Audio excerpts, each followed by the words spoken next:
Hello everybody, how are you guys doing? We are here in the day 3 of the Julius Baer Challenger Championship, and of course extremely happy to be here with the one and only Judit Polgar. How are you? Thank you very much. I'm great, and I'm very excited to see the Blitz matches, which is coming up just in a few minutes. Right, it's 2-0 for Prague, so that means that Pranat has to win today. Well, there is a must-win situation. We both know what it means, right? I'm sure you also had quite a few occasions. Many, too many. I had also. Of course, it's very different from having a must-win situation in a classical game, in a World Championship knockout system, for example, or an exhibition match with different time controls, blitz, rapid, playoff, everything. Right. Actually, one of my most memorable one I will tell you during the break. Okay. So, hello everybody out there in the chat. You know that you can write whatever you want. We're reading you guys. And just to remind you, the time control, we have 5 minutes plus 2 seconds increment on each move. And this match is going to contain not 3 games, but 4 games. So it's 2 white and 2 black with both players. At the same time, we should not forget that we are playing until 2.5. And moreover, it can also be if, let's say, we take in account if Pragnanda continues his incredible form and let's say he wins 2 games, then the match can be over. It's over. Just doing the mathematics. He just needs 2 out of 4 points, so that means he will have 2.5 points, 2.5 match points. So that would be over. But I'm rooting for Pranat today, I have to say, because I want this match to be longer, Judith. So. I think many of us really rooting very much for Pranav here, because actually what the score is that first day he lost 2.5 and second day he lost 2-0, so the third game was not played. This is not exactly, I think, that the result itself should be, but it's clear that Prague is showing his strengths. And we have again with the Rosolimo variation. Wow. Queen A4? What is this move? I've never seen this before, I have to tell you.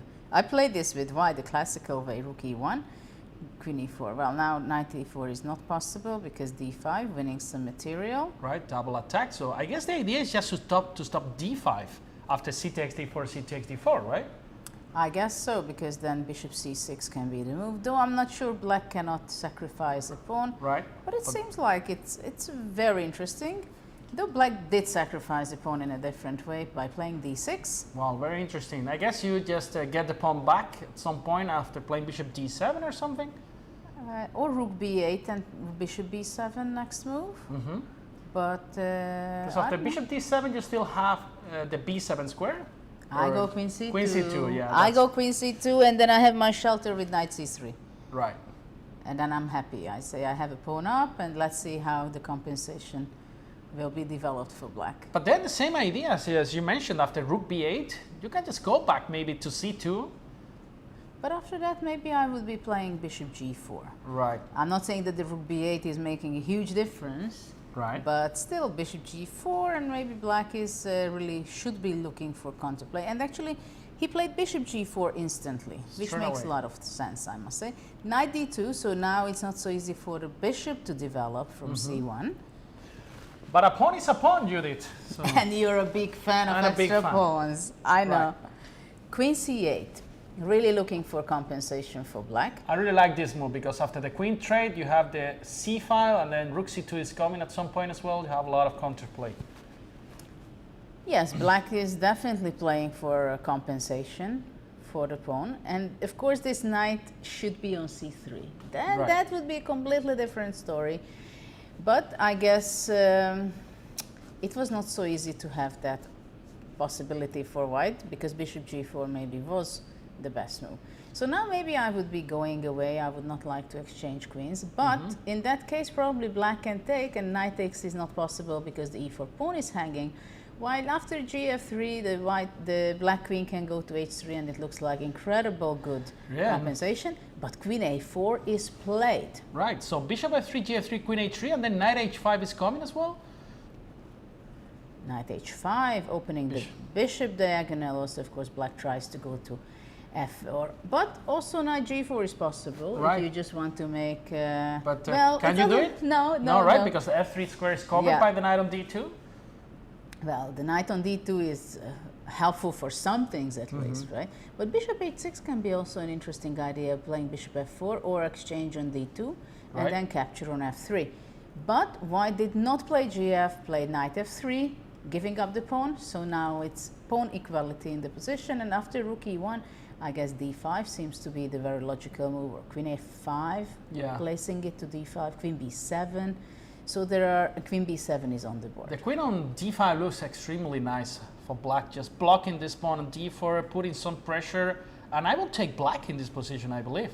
Well, it's very important that black took a central pawn, and black has also a great queen on b7, not only defending, but also it's very active, putting pressure on the b2 pawn. So I would also rather play it with black, I have to admit myself. And I have the feeling that Pranav did not have this in mind exactly when he Right. played his opening. He goes for h3, giving some pressure to the king, and now maybe it's time to activate the rook somehow. The question is which one? Rook c8 from f8, then probably he wants to keep his other rook for the b8 square. I also like a knight on d5 at some point, knight f6, knight d5. Well, that's a wonderful place for the knight, but the big question is for White how to develop with his pieces. This is the big problem. Because the bishop could be developing to b2, but unfortunately then knight c3 looks extremely unpleasant, and you can go to d5 later if you want. So b3 is not possible. If, let's say, bishop goes to f4, it looks kind of sensible because the b2 is not hanging yet. Right. Because the rook is attacking the knight. I would desperately want to develop my pieces. Right. I like this bishop f4, always connecting the rooks. So he goes back with the queen to d1. That looks like a very passive move. Well, I guess he wants to go something like b3 later on. That can be the only idea, I think. Right. And then after knight c3, you can bring the queen to d3 or something like that. Yeah, something like that, having the bishop on b2, but definitely I would also take the black side. Maybe it's time, you can also double rooks, that was I was going Rook to say. c7, next move rook c8, and somehow black wants to control the second. Yeah, if a rook arrives to c2, then white could be in real trouble. Only 2 minutes and 20 seconds for now. Well, you guys know that time is extremely important in this time control, of course. Time is very important, and after all, we are playing a blitz game, right? So, but oh, it's so sad for White. But okay, finally we have bishop f4. Right. Still, the b2 is taboo for black, but I think knight f6 seems to be the most logical. I really believe. like knight f6 because now knight d5 comes with a tempo, attacking the bishop on f4. And also after knight f6, the b2 pawn suddenly is vulnerable already, so White will have to be looking after that. Yeah, where are you going to bring the bishop after knight d5 to d2? G5? Rook c8, no. Prague is not paying attention on all kind of moves. Knight f6, he says, no, I have a great knight on e4. He played rook c8, rook c1. Is it that bad for white? Well, I think simplification favors White. Right. Actually, this exchange of rooks. He just took it at knight f6. Now he goes for that plan. Knight f6. Of course, we're going to see the knight on d5, because that will be a great blockade over the isolated pawn. And, well, queen Queen a4 back. Well, knight d5 will be on the board in a second, I believe, Yeah. and it is. And now you cannot develop the bishop. Well, maybe you can because the a7 pawn is hanging, so I was thinking about bishop d2. Bishop d2. He Now goes b3. b3. So it is clear that black has a nice position, but now the next step is there, how to really show that black is taking the advantage. I really like h6 higher because if level. you want to penetrate with the rook to c2, then there was some queen e8 coming. Yeah, that's true. But anyway, you don't want to allow that, right? Right, So rook c2 right. is not a move for the moment. The question is whether black wants to exchange queens also. I think it would not be so good if, let's say, we swap off the queens and then also the rooks. Then I think white will be able to bring the his king. king and even the majority on the queen side. So it's not that simple and that obvious. So black should come up with some straightforward, clear idea. How about king h7, so I can think about penetrating with my rook? This is your killer idea, king h7. Very aggressive chess. Very aggressive. It's like king h7, the winning move. Mate in 2. No, but I want to. Yeah, he did it. And he did it. Now, poor guy is listening to my moves. h4. h4. Well, king h7 was the idea that you go out of all possible queen a8 checks, right? Right. So that was a clear prophylactical move. h4 is very logical because at some point h5 can come. I really like h4 because you can never play h5 with black because the g5 square could be very important. You know what I would like for black? To play rook c7 and go queen c8. Wow, that's very And deep. look on the other side on g4 and also support the rook towards to c2.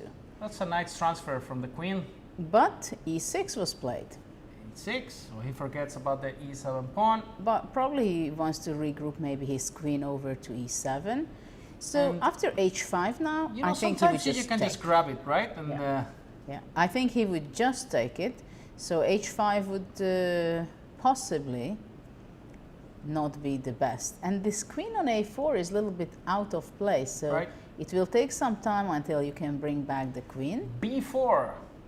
Ooh, that's a brave move. I just wanted to say that b4 probably is not possible because it gives such a weakness on c4, right? Even for the knight as well. Knight b6, knight c4 idea, so rook c4. I think rook c4. I That like forces rook c4. probably a3, right? And Yes, but then I have a great battery with playing queen c7, for example. But let's see what is the technique of Prague, because you need special way of understanding chess when to get the good position, and then from good position to make a clear advantage, Right. and then from clear advantage, how do you convert it into victory? And Rook c4, queen b3, queen c8. queen c8. Protecting everything. Yes, that's true. That pawn on e6, defending the d5 knight, very important in some cases. b5, very logical. White wants to push his pawns, looking for counter I chances. like Pranav's idea. Now e4, e5, b6 is coming. The bishop on d2 is doing a great job covering important squares. But king g8. Maybe that's a sign that something is not so great in Prague's position. Because what are you going to do about a4, a5? This is interesting, king g8, because I don't understand exactly. Is he planning to play h5 at some point? you But that think? looks very slow, you know? I'm going to create a passer over there. Well, now finally white is really having a very clear idea. I don't know, bishop d4 is not possible, I guess. Now the h6 pawn would be under attack. Though Maybe. at some point, maybe anyway, bishop d4. He takes it. He Takes doesn't it. care about the h6 pawn. And only 12 seconds for Prague in this But position. can you explain me why king g8 first? I don't understand. He could have taken the pawn immediately, right? Well, now things are really getting interesting. Well, White will exchange the bishop. I would definitely exchange the bishop. Okay, you can go bishop g5 also, but then or it's- come back. I But like bishop d2 because then the b4 square could be important, right? at the same time, the queen on c5, I think, stands exceptionally well. How about a5? It's there. 6 seconds only. Rook g4. Wow, now Prague is going after the white king. b6. c6 takes a6. Wow. Only Wow. 3 seconds for Prague. a6, a6, go for it. Have this pass pawn. Look at that. Rook c1. b5. Go rook c1 or rook a1. No, Rook not c1? rook a1, but rook c1. I guess Rook queen c1 a7, is there. just trying to block Queen queen a6, b6. then it's going to be check and knight g5. Look Wow. what's happening. And maybe Pranav is taking over and we'll have a victory in game one. Oh my a6. God. This is going to be deadly for black. And King look a6. at that, capturing maybe the knight g5 back, capturing back f7 pawn, d5, the knight is hanging.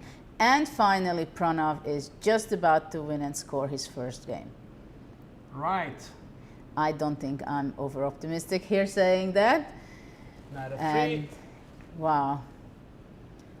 great first game. I mean, it looked like Prague was taking the initiative, but suddenly these 2 pawns were a nightmare for Prague, right? The A4 and the B5 pawn. Well, this was a turning point, right? When Prague started to play B4. It was kind of a brave move, giving away the C4 square.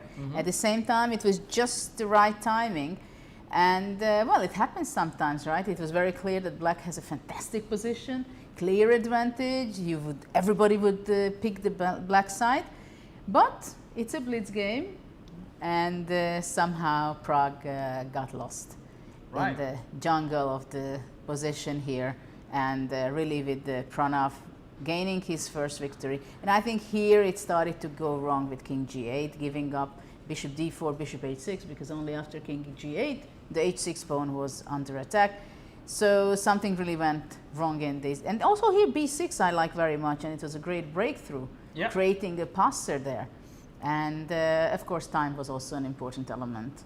Maybe Bishop D4 straight away, right? Instead of King G8 was a better version for Black?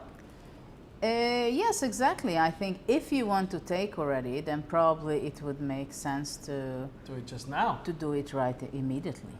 I don't see any tactics here for White. So. Oh no, maybe he didn't like H5 because you cannot take it because of Queen D3 and taking the piece. But maybe you can just go back with the bishop. Yeah, I would also consider that you would just go back. So here somewhere Prague misplaced it, but at the same time it is very common that even no matter how great form you are and you're leading in a tournament or in a match, the person who is fighting back, they should win always at least one game. Right.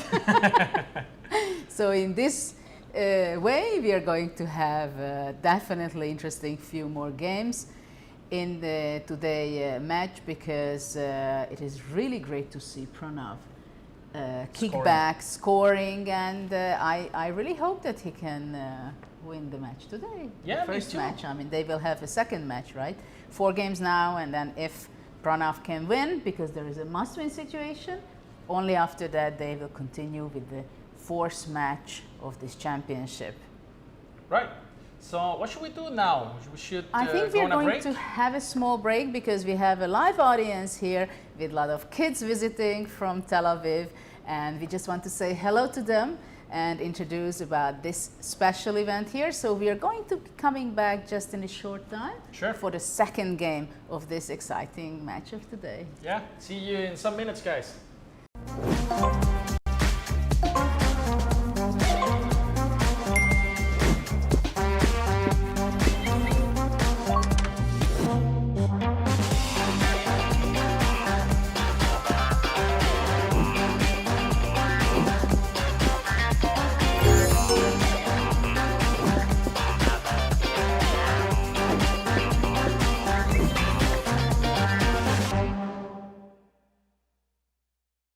Time to take control of your journey towards chess mastery. Magnus Carlsen introduces Chessable, the definitive solution for studying chess. Move Trainer uses the science of spaced repetition to identify your strengths and eliminate your weaknesses. There's no need to set up a board, remember which page you're on, or keep track of all the moves you miss. Move Trainer empowers you to go from the opening to the end game with confidence. It's a seamless, effective, and fun way to study chess. Choose from one of the largest online chess libraries in the world, with hundreds of titles ranging from classic books through to our exclusive Chessable courses, including over 100 free courses. Get expert insights from International Master John Bartholomew, Grandmaster Sam Shankland, International Master Christoph Sulecki, Grandmaster Simon Williams, World Champion Magnus Carlsen, and hundreds of other instructors. Get started now and join our growing community of over 100,000 chess enthusiasts at chessable.com.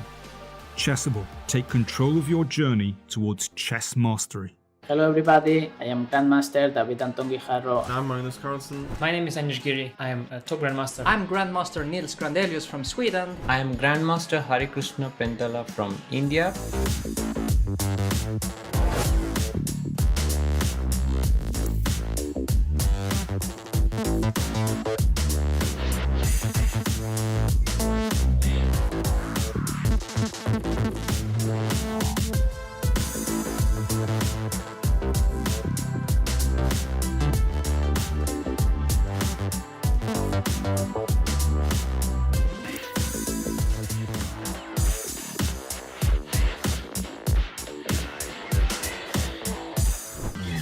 This is John. John loves to study chess. This is David. David loves to study chess as well, but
So we're back for the second game in this first Blitz match. Judit, after Pranav won his first game in this tournament. That's good for the show. Well, that's absolutely... Yeah. Well, there are some actions around because there's a lot of excitement with our audience also live here, and everybody got excited that Pranav won his first game in the match 3. Because yesterday it was kind of difficult to see, and I'm sure it was difficult for Pranav to get over yesterday's games, because yesterday he did not get or created great chances for himself. So I'm sure that today he was really determined that I'm going to punch first, and it happened. Right. It was not easy, but after all, it's a blitz game, so it is very clear that you can easily make mistakes, which happened by Pragnananda also, even though he had a very stable and good game with black, but he went wrong. Exactly, and a first win, sorry, is very important for your mind state. Now this can change everything actually. And we see already the players sitting, drinking some water, and then they're about to start. Now Prag with the white pieces. This is always a big challenge. How do you reset your brain after a loss, especially when you have a blitz game? Everything was happening so fast and in a great speed, and of course you think, oh, why did I do this? It was so simple. Why didn't I do that? And I had such a great position. So how to do that you just reset, reboot yourself and say, I don't think about game 1. I'm going for the next game because I'm a better player. I'm leading in a match, so let's go for it. And Prag is playing with the white pieces. Were you a fan of the Soviet approach after a loss? Like you were going for a draw or not? Not at all. Not at all, right? All Not in. at all. Well, sometimes it caused an extra few losses because of that. Okay, so we have the game running already, and Prag started e4, and we see an Italian opening knight f6, d3, h6, Yeah, I really like this line with h6 in order to go g5, but computers somehow show that after a4, g5 is a very bad move, so you have to go g6. The players are playing extremely fast, fleshing out the moves. So both kings are in safety. Castle. The queen on b3 looks a little bit strange, but at the same time, you stop blacks from developing the bishop on c8. Yeah, this b7 pawn is under attack by the queen on b3. So maybe black will go rook b8 and then develop with the bishop. That makes a lot of sense. This is very common that the white pawn stands on a5 after playing a4, a5 just to win some space.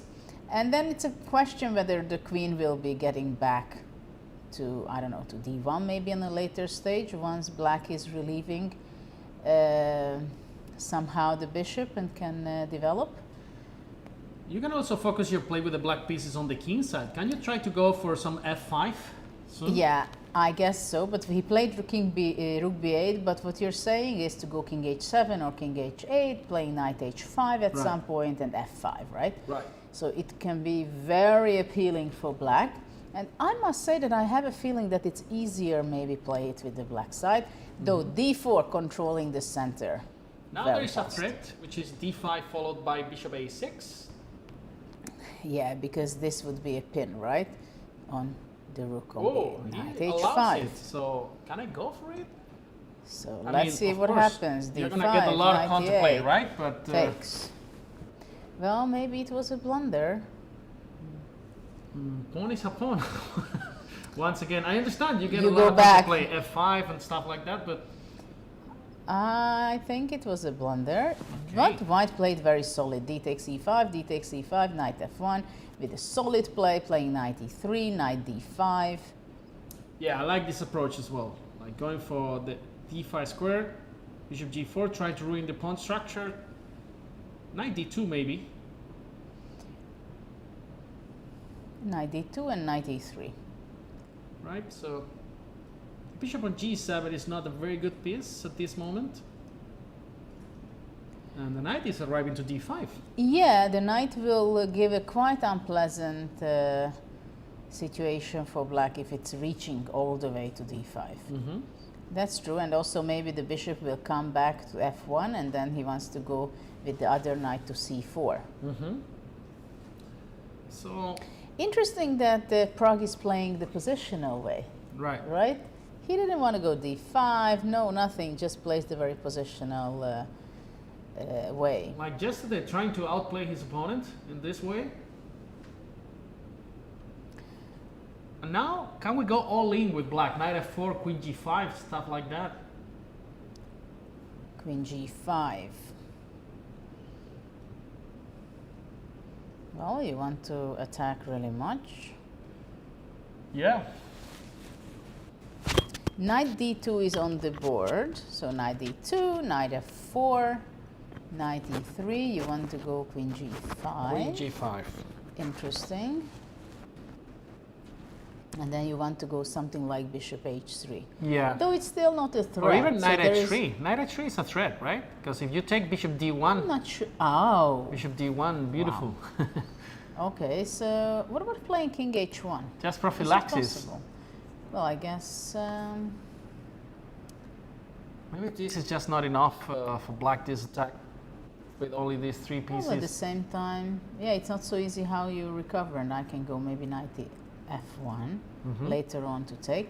But He black went back. played bishop e6, playing very solid. Get rid of the bishops. But now you can actually think about taking everything on e6 and then maybe try to use the c5 square. I'm not sure black would like to take with the queen. Maybe with the pawn is better. Maybe, and there can be some unpleasantnesses on f2. And knight f4, knight That's d3. There is a weak spot after exchanging the bishop. So white really has to watch after, look after d3 square. So maybe taking on e6 is not the best move here, but just Okay, knight that's e3, the right? continuation, knight e3, and after knight f4, the question You can even play comes. g3 maybe. g3. So you don't have access to the d3 square yet. Why not? Ah, you have it. if you're provoking so much. That's right. Yeah, then I don't like g3. Yeah, that's too much of a provocation. What happens after knight d5? That makes a lot of sense. You cannot take with the knight because there is a fork. Well, that king h7. King h7. So probably after knight d5, black would capture it on d5. Right, pawn takes. If pawn takes, black goes away, knight d8. Well, this is hanging again, right? Yeah. It looks Now quite suspicious. So after knight d5, I shouldn't take with the bishop. And then, where do you go with the queen? Knight f3 back. Knight f3. Well, we shouldn't forget it's a blitz game, so the players have many different ideas at the same time, and sometimes they are changing plans. I understand that you want to give a life to the bishop on c1 at some point, yeah? Yeah, and you also are not happy when the queen shows up on g5 and puts some extra attack. It's very good for white that he has the knight on e3, because it's just getting ready to jump to d5 anytime, and sometimes, as we know, threat is more painful than the execution of it. Right. So knight d5 should be something that black is taking in account in every move. And a very good thing for Prag. He's 1 minute up in the clock. Yes, this is a great... What? Queen c5. Can I just take on e6 everything? It's a pawn sacrifice, so let's say takes. I think he wants to go knight f4. Right, but then queen c4? Queen c4. Maybe is he thinking about giving up the exchange on f3? I was sure you want to ask that. Taking, and then knight f4, maybe queen c4, and then queen e7, going but from other knight side. g2 here. Knight g2. And then the bishop wants to take yeah, an it f4. seems like it's not enough for black. So let's see after queen c5 what is possible to do. And Prag is thinking whether should I take and grab the pawn or it's not possible. I think you can take it actually. I don't see a clear way for black. You can never take on b4, on a5, sorry, because there is a fork on b4. And he took it You took twice. That pawn is gone. And Yeah. I think opening the f file was not necessarily enough for compensation for black. And now that's a very important pawn because actually the d5 square is weak for the rest of the game. Well, maybe Well, knight a5 could be considered b4? because b4, queen c6. Ooh, beautiful. But then queen queen a2, a2. and the knight is trapped. This can be a serious problem for black. Because otherwise it just stays a pawn down, it seems. Yeah. Knight a5 is on the Wow. board. What am I missing? b4, Maybe queen queen takes c3, c3, but bishop queen d2, c3, queen bishop b3. d2. Queen b3. Wow. This is a nice way, but then I go knight d5. Oh. So you cannot go back here because of knight f6. Wow. There are But- endless tactics. Knight c4, of Right? course. Right? And after knight c4, maybe knight e7. Yeah, rook f6. Okay, so it's getting really fun. Really fun. So b4, queen here, queen here. The idea is rook that if a5. rook a5, rook f3. So now the e1 is hanging. Wow. But it's hard to believe at first. I can't just Somehow believe that the knight black a5 is is- working, yeah. So again, b4, queen c3. Also possible to play rook a3, Queen takes b4, b4. knight d5. Maybe one day we can go to the other side. Queen I don't know, b5. queen b5 or queen c5, queen b5, and maybe, well, knight e5 looks quite annoying, or knight h4. I understand that Prag is consuming a lot of time because you want to win the game immediately, but Okay, it's not but that he's easy. going under a minute and they get only 2 seconds per move. So you have to be extremely careful with your time in the blitz game. And of course he's calculating, his brain is ticking. So what is it really? I mean, b4 is the most obvious continuation and it's very frustrating if it's not working, right? Right. I mean, I would definitely go b4 takes, rook a3, giving up everything, going knight d5. Then queen b5, and then what do you want to play? Knight Queen takes b5, c7 as well as in knight the... d5 or knight h4. Yeah, b4 is played, On queen the c3. board, queen c3, rook a3, giving up the extra other pawn on b4. There is nothing else black can do. Knight d5. Knight d5 is right there. It had to be played. I mean, otherwise he would be regretting it and taking for the next game that why didn't I play b4 and knight Right. b5 and giving it should have been a crush. So now you have two options, queen c5, queen b5. Queen c5, you have rook c3 as well. I think queen c5, rook c3, and then rook takes on c7. Oh, That but should be queen good. d6 And still. that's what we have right Queen now on the d6. board. Queen d6. Knight c7. But somehow black has survived. Maybe black is surviving. And only 16 Rook seconds for f6 Prague. is also possible right now. Rook, Rook d8. d8. Okay. Bishop Wow. e3. Oh, that's very nice, and that's winning material. Because Well, not yes. The problem is for black that after takes, there's we'll a see it. check on f8. There's a check on f8, so that's problematic. So rook f6 was better or something, defending otherwise. And looks like a win for Prague. Looks like a whole Queen exchange. d7. Bishop f8, I guess. But Prague has only 15 seconds. Will it be enough for him to win the game? And now the e5 Knight pawn e5. is also hanging. Knight e5. Wow. 10 seconds for Prague. He took on d7 and now knight e5. Yeah, I would have took it immediately on e5, but of Yeah. course 11 seconds on the clock, so it's crazy tense situation for the players, grabbing, exchanging the rooks, and then black will start somehow to activate his piece and start to push the pawns possibly. Knight c5, like the rook that. will be activated also shortly, I believe. Only 14 seconds left and 2 seconds per move. Can take on b7. And this is completely winning now for white.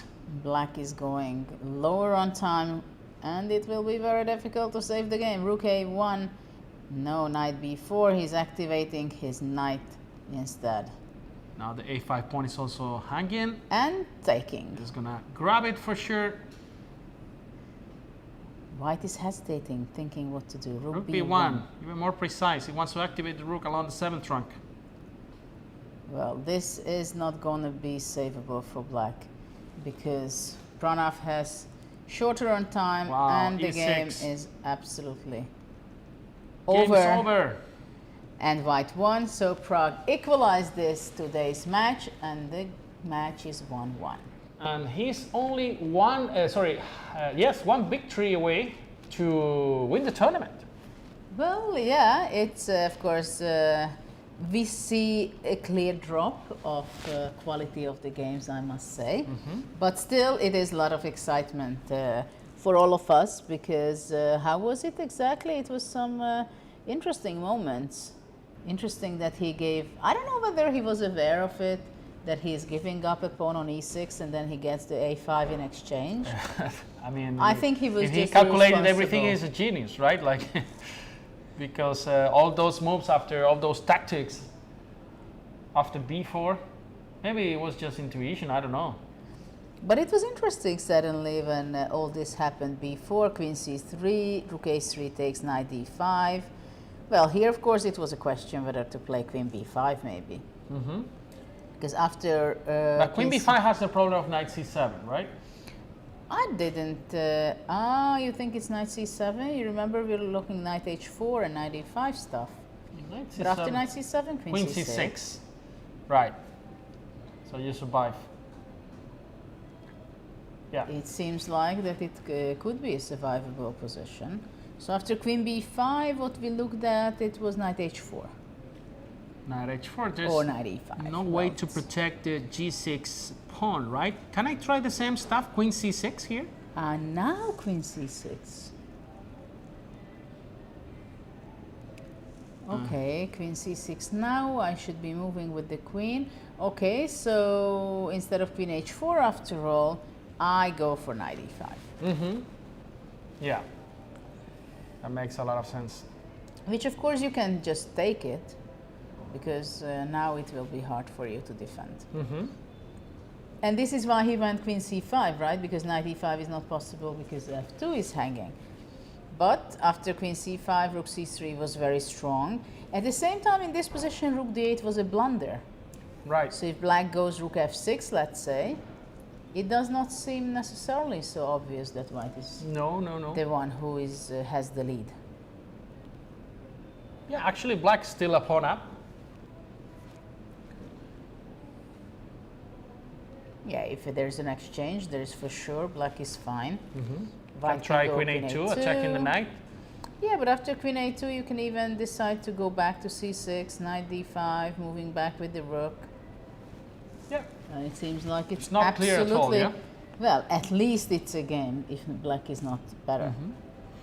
Well, this was a bad blunder after rook bd8, bishop a3. Right. Now there's no way to save material in this position. Well, there was not much. Well, he went queen d7, but after queen e6, knight e6 and losing material as well.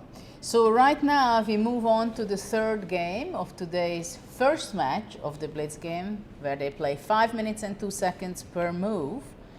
And it's 1-1, and we move into the third game. It's a must-win situation for Pranav to stay in the match and prolong this whole match, because for now 2-0 on favor of Praggnanandhaa and 1-1 today.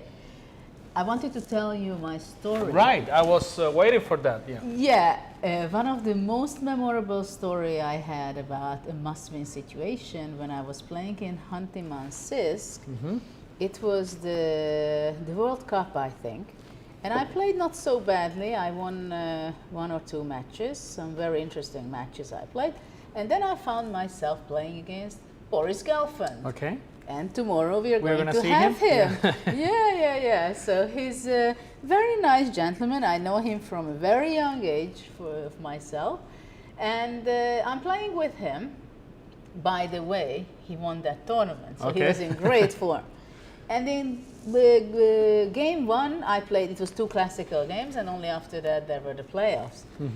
So I played first game with black, and well, he squeezed me. He won against me. I did not play perfectly the opening itself, and then he won a nice game. Okay. So next game, I'm there against Boris Gelfand, who is the most stable person at the time. This was back, when was it? It was 2006, 7, something like that. I mean, he was really always famous to be this stability, right? He was not playing too many different openings, but the openings he played, he was just crazy depth preparation he had.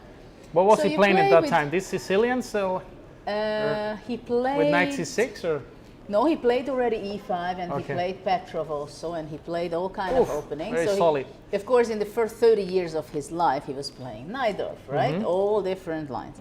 But already this time, he was already an e5 player as well. So I said, okay, what the heck I'm going to be playing against Boris to unbalance him, you know, and to win against Boris on a demand. So I was thinking, and I was thinking not long. Don't tell me you were for the King's Gambit. Almost. almost, but I had it in my mind. No, I made an incredible powerful 1 e4, e5, bishop c4. Oh, okay. Because I was looking most of his games, and I was looking, where can I make some surprise that it's going to be a long game and he can go wrong and it's a huge fight. I mean, of course, obviously, I cannot enter into Petrov or some opening debate with Boris, because he knows everything and it's going to be a draw, and you feel yourself crazy that you didn't even try, right? Of course. So I came up with this idea, looking his games, and I see that he plays in every game. He had like 5-6 games against 2 bishop c4, he goes knight f6, and in every position he wants to go c6 and d5. Right. So there I found an idea where I can stop d5. Really? So the only thing I was watching after some knight f6. How do you stop d5 there? I don't know, somehow it's like, I don't remember exactly. Okay, I can bring up you go the d3 board. after knight f6, or? I don't know, bishop c4, knight f6, queen e2, I think, and some knight f3, and then he played d6 or something.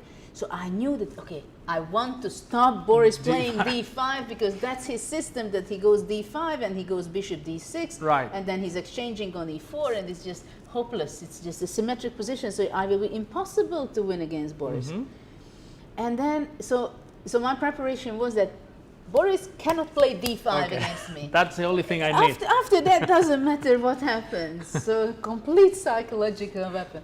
And then we have this game, and eventually I played knight f3, castle. I moved my knight away. He was playing his pawns on the queen side. Right, some sort of Philidor. Yeah, and somehow I ended up playing knight f3, castle. It was a close position. And one time I played knight h4. Okay. And I played f4. So it was completely in the spirit of the King's Gambit, because also at one point I think I played g4 as well. So I started to give up all kind of pawns of mine. And then I won this game. And the reason I'm telling you that this was so memorable, in the playoff, unfortunately, I lost and he won the whole event. And but this game was something very special for me, because I was already for a long time in playing with the elite players. And obviously I didn't play the King's Gambit for a long time, because it's just simply impossible on that level. Right. But still the position had such a spirit of it, you know, and I was just giving one pawn another, because it's double or nothing. Right, So it's all in situation, yeah. yeah. So after the game, I remember I'm traveling back from Sheremetyevo, Moscow airport, and I'm telling to my husband, you know what? Maybe it's time to write my best book. My best games of my collection of my games, because after all, like after 3 decades of time, I was able to play against the game in the spirit of the King's Gambit, and that's how I started to work on my trilogy of my books. So how many books in total did you write? Well, chess book, simply chess book, it's this 3. Okay. It's a 3 of my games. But you and also then wrote... I have another book which I like very much, but that's for beginners. Okay. With an old trainer of mine. It was a very nice work, so it's like a first chess book for kids. It was published only in Hungarian. Become a Champion, that's the title. Okay, okay. There's no translation into English? Not yet. Okay, not yet. We have to, but in you Hungary, have to do it. It's pretty popular. And I have those books, which is the educational chess, which is not the chess puzzles and chess positions itself only, but that's only a small part, and which has the different parts of the book, which is developed not only by me, but experts of teachers, psychologists, and others. So we have that in the classrooms in Hungary and in China. In schools? Or? Yes. Okay. Yeah. That program is involving about 40,000 kids yearly. Wow. But that's not chess becoming a champion. Right, but that's just for educational purposes. Yeah, it's for skill development, to have a great motivation in the classroom. So you combine, for example, chess and mathematics and all this? Or? Yes, okay. Of course. I think many people do in our program. We do a lot of math. So in the classroom, kids are not calculating how much is 5 and 3 and 1. Right. But if you use the board, they pay attention. Yes, but if you say rook, bishop, and the pawn, how much is that, right? Right. So it can be a great motivation to use the chess pieces, the coordinates, the right.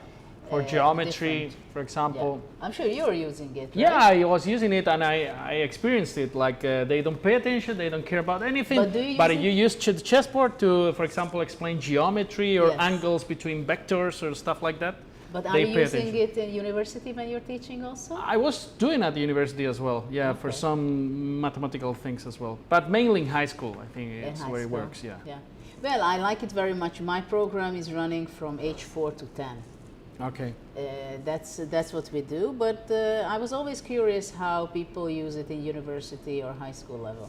Because there, of course, you go already into the chess board puzzles, right? Right, and the coordinates and everything like that, talking about ages, like you said, from 4 to 10, I met a guy in Mexico. He could teach 2 years old kids. And yes, because there are a lot of things. I mean, I always say that chess, everybody thinks that it's so difficult. And it's true. If you want to play on a high level, we both know exactly how difficult it can get. But if you take everything apart to pieces, the chessboard, the 64 squares, the coordinates, the pieces, the movement of the pieces, the value of the pieces. So when you take everything apart, you can actually use it incredibly well, even starting from age 2. You know, they can measure which piece is bigger and higher and taller, and which is black, which is white, which is left, which is right. So there are something behind me, something in front of me. So the chessboard, using as a chess rock, for example, you can use it incredibly well also with kids. That's right. But many people think that you can only develop the kid's brain by having a chess board and chess pieces. No, chess is good for expanding it to a much bigger scale. Agree. Yeah, yeah. So what was your best story of a must-win situation? Well, I was probably, I mean, of course not in your level, but in the national championship. Like, had to win last game and I would become champion. Like in 2018, I had +4, and you know, I ended up making a draw. But as well, I mean, I didn't know what to do in the opening. I decided to go knight f3 followed by b3, and then try to play a long game, and then I managed to get an advantage. But of course, the story of my life, I ended up ruining everything. I was 3 times leading the Spanish championship in the last round, and then in the 3 times I messed it up. Yeah, I messed it up, and then I was 2nd and 3rd and stuff like that. Well, this is a very big question, that how can you specifically focus in such a situation? Right. Of course, one of the most famous situation was in chess history, I think, when in Seville, 87, Right. Kasparov, Karpov, you remember? It was in I don't remember, that was the year I was born, but Okay. I remember. but I know it was a big thing in Spain. Like they broadcasted the World Championship in TV live with Leoncho. Yeah. And Yeah, and I think that was the point, because when I spoke with Leoncho Garcia, he was telling me that probably that was kind of a turning point in history of Spanish chess life. That after that, I mean, so many millions of people were following, and of course in those times you didn't have 105 or 500 channels to be watched. And then in those times we still had 24 games. And so it was Karpov, like a 2 months tournament, yeah, or something. something like that, because weekly You they get played rest maybe days. 3 games, and they postponed, and they got sick, and they got headache, and they had all kind of things with tons of seconds everywhere. Right. And Karpov is leading 12 to 11. 12 to 11. 12 to 11. Okay. And at that time Kasparov was the world champion, if I remember well. So Right. if he equalizes the match, he wins the last game, he keeps his title. Right. And I remember at home watching live with my sisters, and that was this famous, you remember the game, I guess? Yes, It was a queen's end game. Right. Queen's and knight, I think. It's Yes. 4 against 3. Yeah. But he played the Queen Bishop versus Queen and Knight or something? Yeah, something like that. And but he played one knight f3 as what you did, right? Knight f3, b3, because he just had to play a long game. He had no other chance to Just do so. Void Theory and Yeah. a draw. Well, that was probably the most important game of Gary's life, or definitely one of the most important, I guess. Right. By the way, have you been a second of any of these guys? No, I was a Somebody- second of my sister Okay. when she was playing for the World Susan? Championship match. Actually, she played twice. The first time I was not, and she was very unfortunate that she didn't qualify to play the World Championship match. And then I said, okay, next time I go, because it was a situation actually where she played with Yossiliani in the semifinals, and in the candidates match. So if she wins, whoever wins played with Xijun, I think, and in a how many game match? It was 6 game match, 4 game match, I don't remember, maybe 4 game match. She was leading 2-0. Okay. And she lost the game 3 and game 4. And game 4, and they went the to tie breaks. playoff. You know what was the tie breaks? They went to the casino. And next to the roulette table, or played it was poker. a box, and you had to choose which box, and then she chose the wrong one. Okay. So after that, I was helping her next time. I helped her. She was playing the tournament, which she won very huge score in Tilburg. Then she played her semi-final candidates match against Chipurdanidze, playing very convincingly. And then I also joined Jaén in Spain when she won the match already. Great. So that was my my contribution as a second, basically. I was scared because I was seeing that position with the queen on e2, and I was saying, okay, they're playing the same thing as you did against Boris, but no. And we Rosalimo. have the game Rosalimo again, but now it's a bit different because bishop c6 was taken fast. E5. And we see Pranav is thinking how to This queen play this. c7. I was not playing this with white at all, these structures. It is very positional, Yeah. extremely positional. And it's tricky with black's pair of bishop, right? Because the position is closed. It's close, exactly. So it's not so easy to show the power of the bishops. I like the c4 square for the knight now. At some point, and then the f4 break, which is very typical in this Well, position. you're not going to be reaching so fast No. because now queen on d2. I wonder if he's going to cast so long, but after Wow. a4, you don't want to That's cast very so long, strange. right? I never saw a long castle in these positions. Well, I think without a4, Without the a4 there's pawn, yeah, lot, makes sense, yeah. But with a4, you don't want to go castle having b5 and stuff. h6, prophylaxis versus bishop h6. And Yeah. now, do you want to go long or short castle? Well, if I can choose, definitely not Eh, long. Right. Short castle, 91 f4 could be a plan. Yes, f4 I like very much. But the thing is, I guess I can bring my knight to h5 at some point. So, for example, bishop g7 or knight h5 straight away. Short castle is on the board. Bishop g7. 91, and now knight h2, knight h5. So you Knight stop. h5, I would go knight e2. Ah, okay. And then knight g4. Mm-hmm. And you cannot castle for the moment, which is very nice, I think. Right. But bishop e6. Bishop e6. Maybe he's intending to go long castle with the black I pieces. think so. I have a strong feeling that he will. And then once you go long castle, c4 is in the air as well, or even now, c4. But Bishop okay. e6. So let's say after knight e2 you would be playing that. Rook e1. Rook e1 has been played. So is he going to be going long castle? What do you think? I guess, because going short castle is very difficult with the pawn on h6. And you don't want to keep the king in the center for the whole game, right? Well, if long castle, let's say, I mean, you cannot attack on the queen side, right, with the white pieces. You don't have any breaks. not yet. I guess the plan is the same, to go f4 at some point.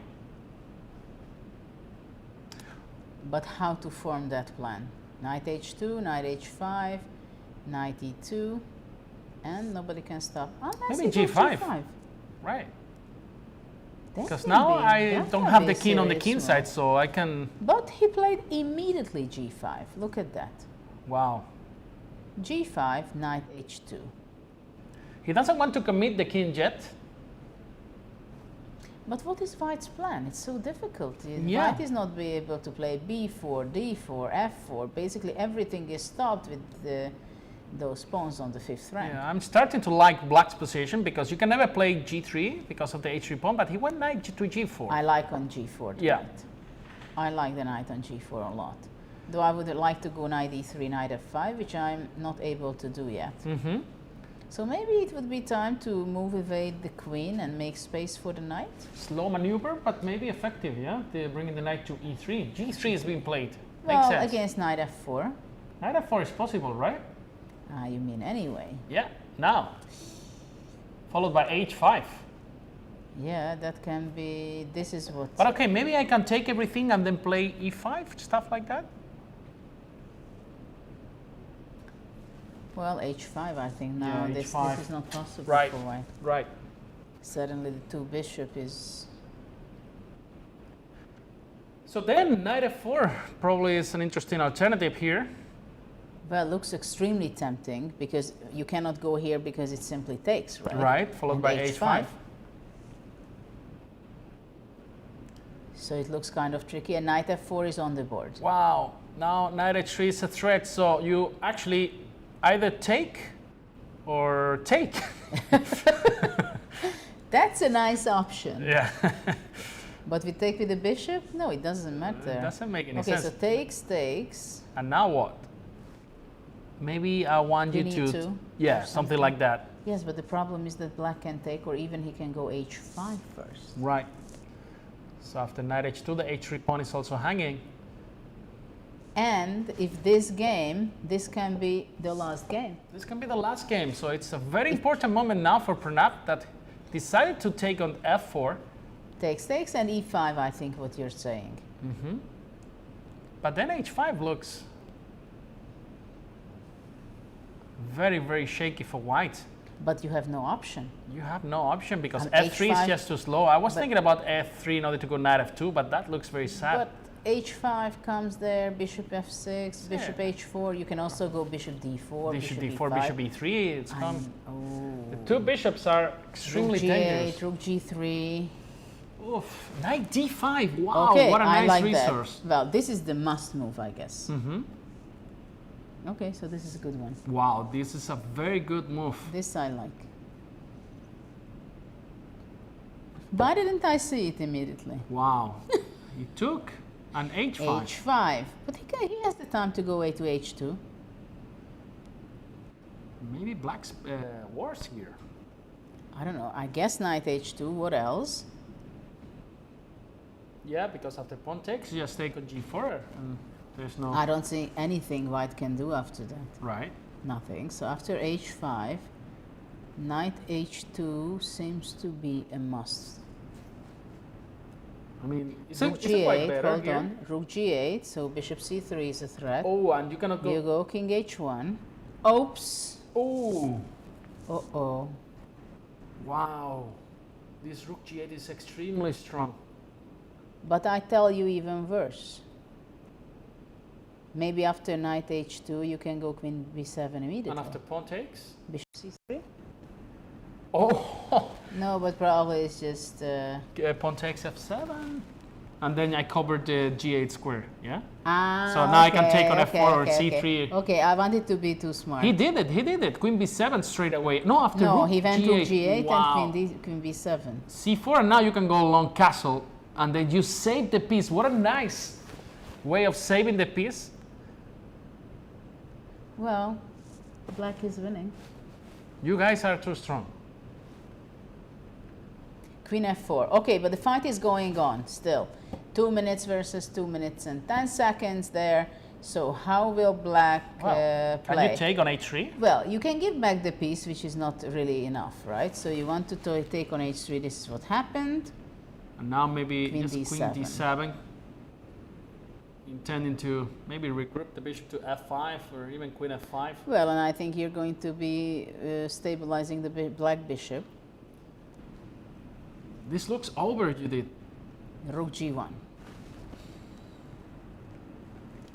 This looks Well, over. there is not much to fight for with white, I believe. White has only one single pawn as compensation. And even those ones are double pawns, and the king is weak. So bishop d4 I'm expecting, or just capture the pawn on b2. You want to capture that pawn? I know bishop queen d7 was the last move, sorry. And then Sorry, queen d7, which you is want to play smart. twice, yeah?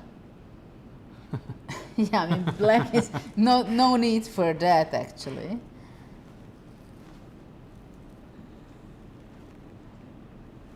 I'm not sure I want to take even that pawn on b2 because then that opens the b file. Well, black can even go safety just to play Right. some safety move, king b6, 7, king a6. But rook e3. Attacking the bishop. Well, I think bishop d4 is about time to do.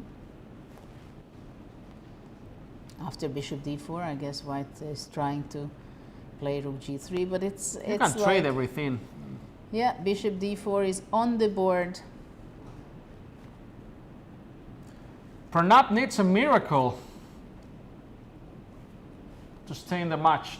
He needs Well, to. and this match actually has a great prize found as well because they play for $10,000 Right, 6,000 for the winner, right? and $4,000 for the loser. So Not they bad get for a couple of great dinners. support for the upcoming events and trainers and tech preparation. Rook e8. Well, it's not only that black has great material advantage, but also black is very active. Knight f3. Yeah, now attacking the F2 bishop on d4. Isn't the f2 pawn is hanging? I guess. But of course, you never resign Yeah, maybe bishop f2 is just game over. when you still hope for something. That there can be little chance, but of course, Pranav also knows it that this game will be impossible to save. Bishop f2 on the board. Now you gotta move the rook away. Rook g7. Ooh. Bishop f1 is not a bad option.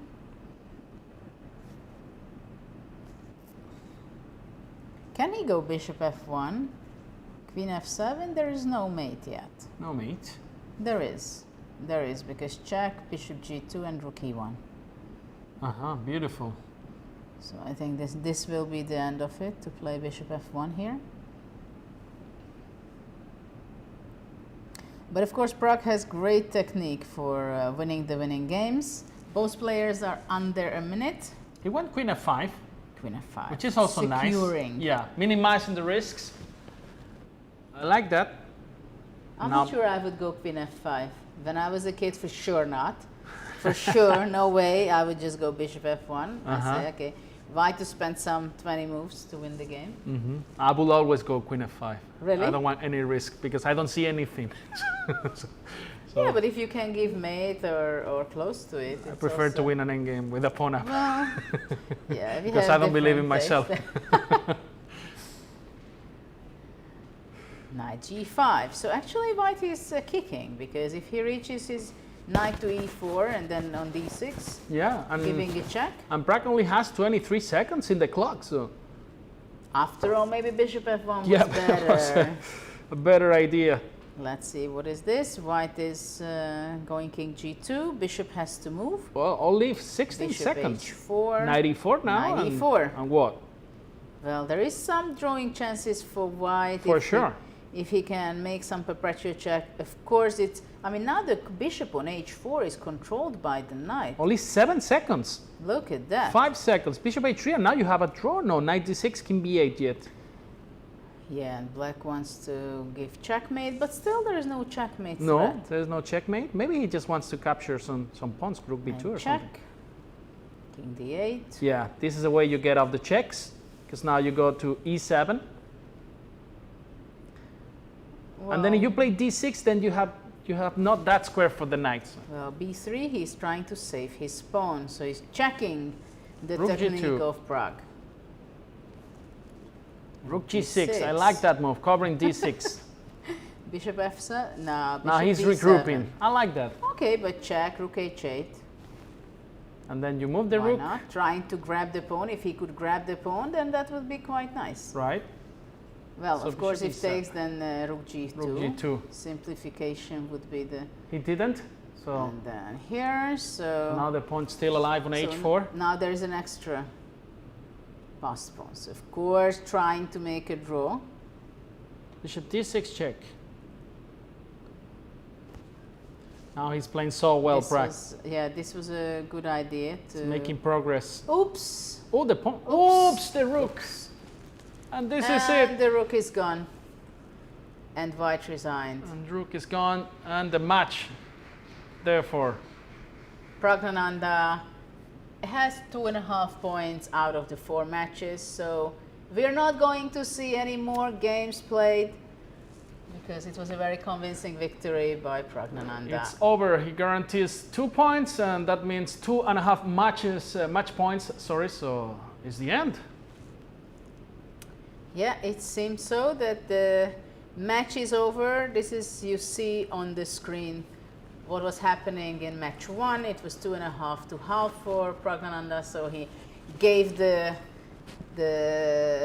way to the match. It was a very convincing, though Praggnanandhaa was having some difficult moments. He was in the studio telling us about in which moments he had a heart attack and he was scared suddenly. And in match 2, we had 2-0, which was very convincing by Pragg. Today it was so nice to see Pranav win the first game, but he was not able to manage to win any of the next game or draw. And Praggnanandhaa is the winner of the Challengers Chess Championship. Right. And is Pranav also getting the opportunity to play in the Champion Chess Tour? I believe, right? Yes, because Praggnanandhaa was the champion of the Challengers Chess Tour in 2021, and it was very clear to me that it's not only he won very convincingly, but I knew that once he goes into the elite for the Champions Chess Tour, then definitely he's going to stay there between the big guys. Right. And then this year it was Pranav who won the Champions Challengers Chess Tour, and this is the match we had between the two winners of 2021 and 2022. And I do hope that Pranav will be prepared to play in the Champions Chess Tour for the next season, which will start, I think, in February, but you will be able to follow it online when it comes to there. And now we have the winner in our studio. Congratulations. Yeah, thanks, ma'am. Congratulations. Yeah, It was a very convincing victory for you of yesterday, especially. What do you think about altogether the whole match, match 1, 2, and 3? Yeah, I think overall I played well. I think he also played well in some points. He just went wrong in some critical moments. Otherwise, I think the match, I think the game qualities were quite high, and yeah, I'm just happy about it. What do you think about game 1 today? Did you come here nervous? You knew that today already after in the match 3 you can finish the whole match and win. So did you put extra pressure on yourself, or what was the reason things went out of control in game 1? Yeah, first of all, before coming, I didn't feel that well.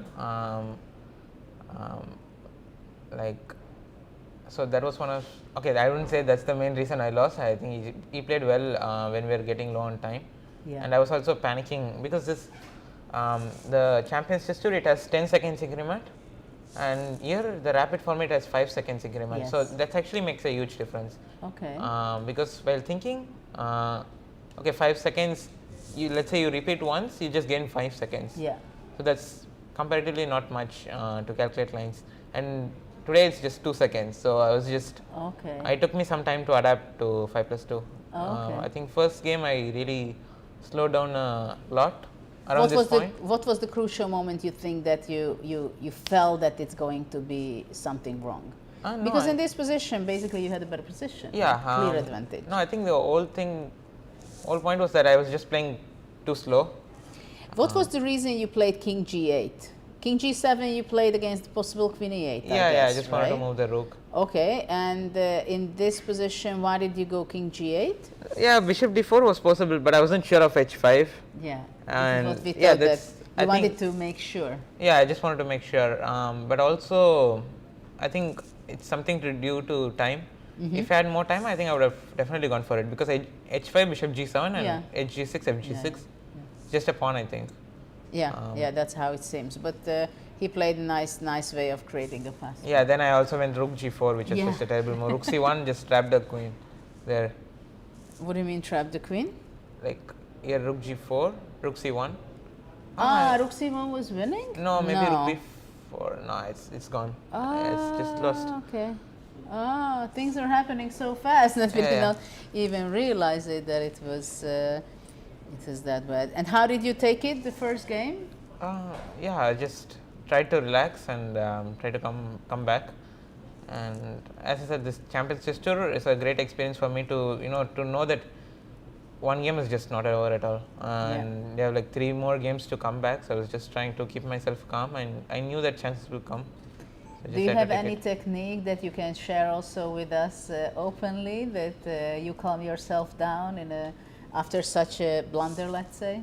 I was just trying to go for a walk, but okay, there wasn't much space. I was just walking in the library a little bit, just going back and forth, and I was just trying to calm myself and not really think about the loss.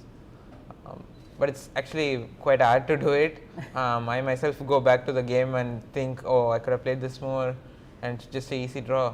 So things like that happen. But could you get over the game, or just when you sit down for the next game, then you said, okay, new game, and then you cut? What happened before? No, like in general, I feel like I'm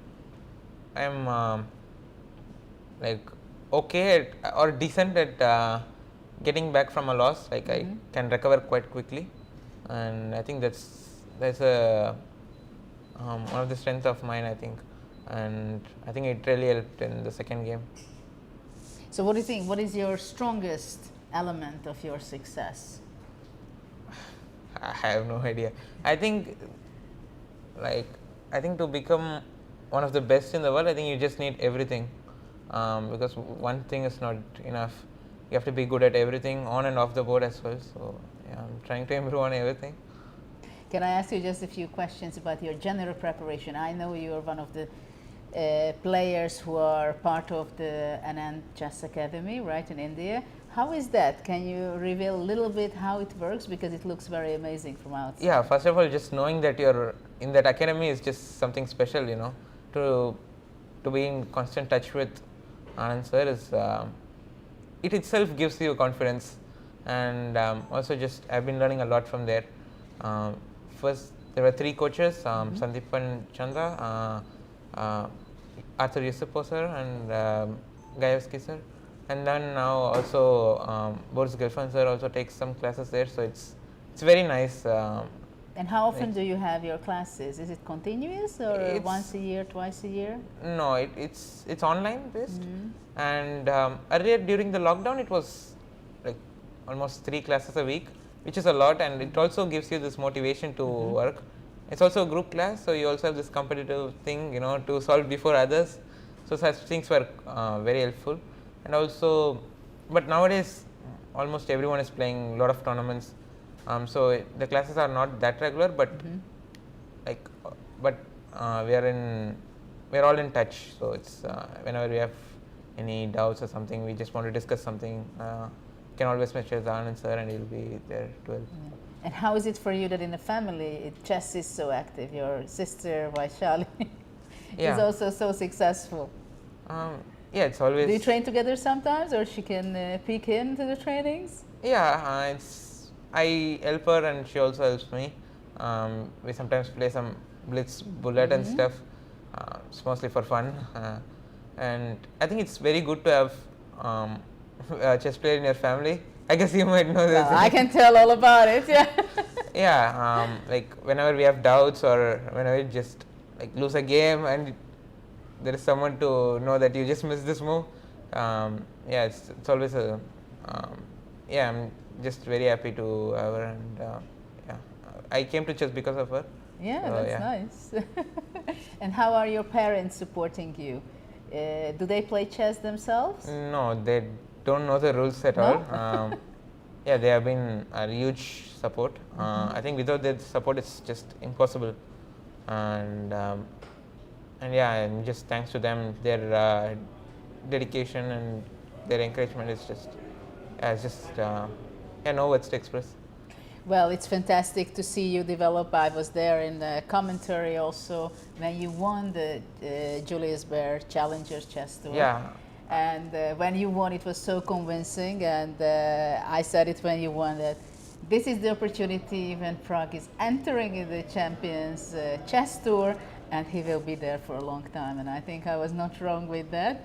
So I would like to wish you good luck. But before I let you go, you're an experienced player on the online field. What can you give as a support to your opponent Pranav to work on and develop and get somehow closer and be better on this online platform with these time controls? Yeah, first of all, I must thank Julius Baer, you, Kramnik sir, and Chess24, everyone, to come up with this idea to create the Challengers Chess Tour.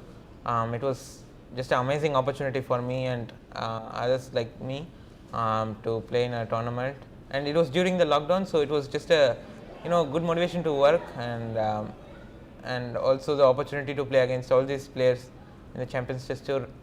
I think this year has been a huge experience for me. I think I've learnt a lot, and I think as a chess player also I've grown myself. I'm very happy about it, and to Pranav, I think it's just very strong.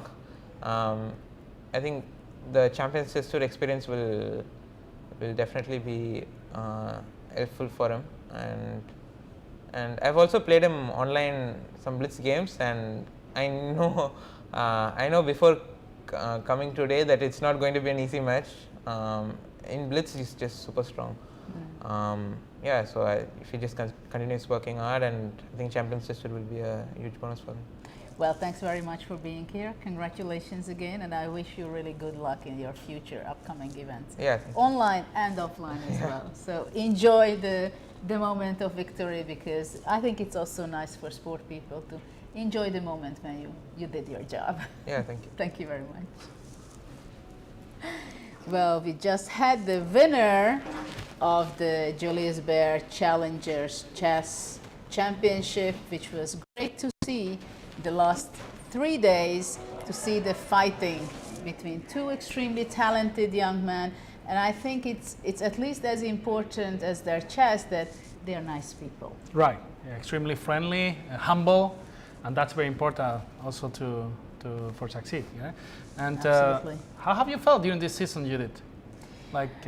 Well, this year we had less events than in the first year, but I think it was a great opportunity for girls and boys as well to try themselves out, to go on the online platforms, to challenge themselves. And I still believe that it's a great initiative by Julius Baer and Play Magnus Group, Chess24, all the supporters of this initiative, because I think it's very important for boys just as well to have the opportunity to show their talent, to win, and then proceed to the next stage where they can. Because, of course, youngsters are from all over the world, and not everybody has the opportunity and the chance to travel outside. So these initiatives I really appreciate myself, and I'm very happy to be part of it. And it was great to commentate with you again. Same. A lot of fun, and hopefully we'll have next season, right? I do hope that we're going to have next season and great new opportunities for youngsters, because as Prag said, that it's a good opportunity for them to train and just motivate them that they go further. Right. Did you have these opportunities when you were young? When I was young, that was quite some decades ago. So no computer tournaments and stuff like that, no online events. But it was not so easy, but we had different kind of opportunities. But we were traveling all the time around Hungary, and that's how my parents created the opportunity for us to train. But now it's a different sport, right? You have online, offline, right, and all kind of different format, 5 minutes, 2 minutes, bullet, rapid, semi-rapid, or all kind of events. But I think it can be also very entertaining for the audience, and I think it can be a great training and opportunity for the youngsters. Right. So we will also like to thank everybody out there in the chat, for all of you guys that have shared this broadcast, that have commentated over there in the chat. It's been a pleasure, right? And Absolutely. hopefully see you very soon in the next events. And it's been a pleasure as usual to be here with you, Judit. Thank you. Learning every day with you, and yeah, see you in the next event, right? Thanks very much for all of you, and of course to our tag team, Tadias. Yeah, he's the guy. Thanks for watching us, and follow the youngsters, because maybe they are one of the future world champions. Take care, guys. Bye.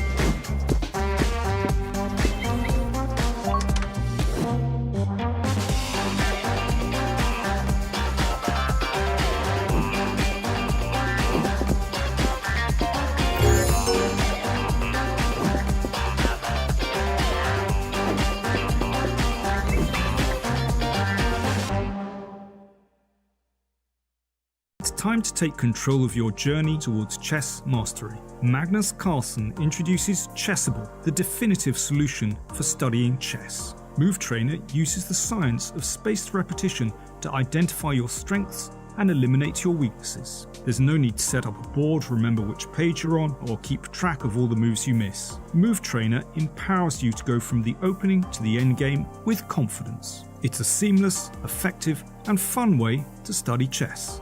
Choose from one of the largest online chess libraries in the world, with hundreds of titles ranging from classic books through to our exclusive Chessable courses, including over 100 free courses. Get expert insights from International Master John Bartholomew, Grandmaster Sam Shankland, International Master Christoph Sulecki, Grandmaster Simon Williams, World Champion Magnus Carlsen, and hundreds of other instructors. Get started now and join our growing community of over 100,000 chess enthusiasts at chessable.com. Chessable, take control of your journey to